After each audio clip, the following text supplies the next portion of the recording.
All right, our next article is from securityboulevard.com. Zoom. Is Zoom the next Huawei?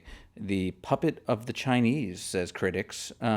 Zoom is a U.S. company, though, right? It's a NASDAQ listed. But Zoom is a U.S. company, but it's confusing because they something like 30% of their employees are in China, and their CEO was born in China, but he's a U.S. citizen now. So it is a U.S. company with heavy ties to China.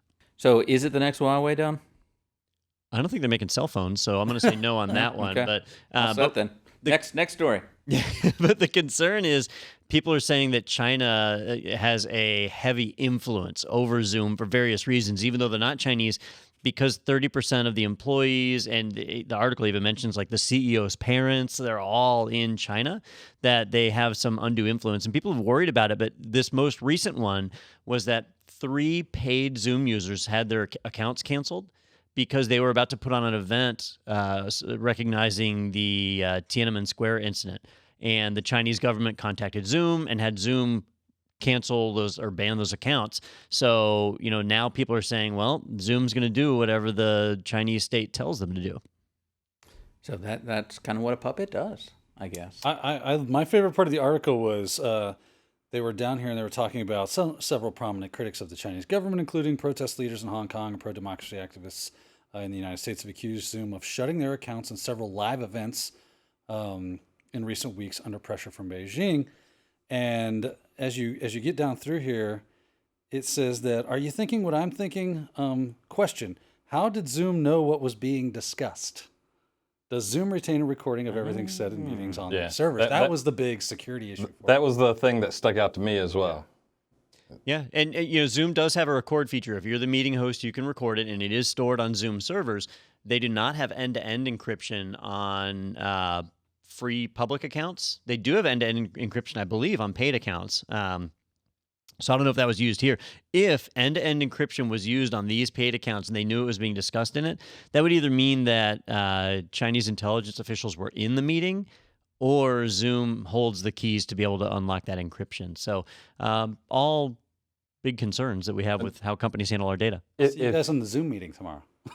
If this Got is a Zoom meeting tonight. If this is United States, like if this is it's housed in the United States, but we've established the connections.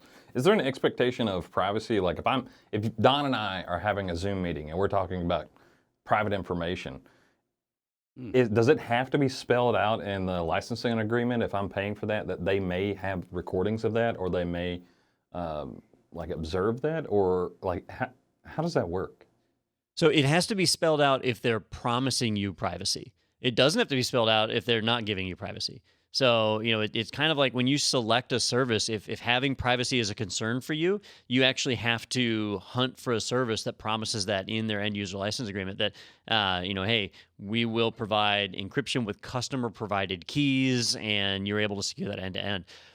To my knowledge, none of the big video conferencing companies provide that in any real form.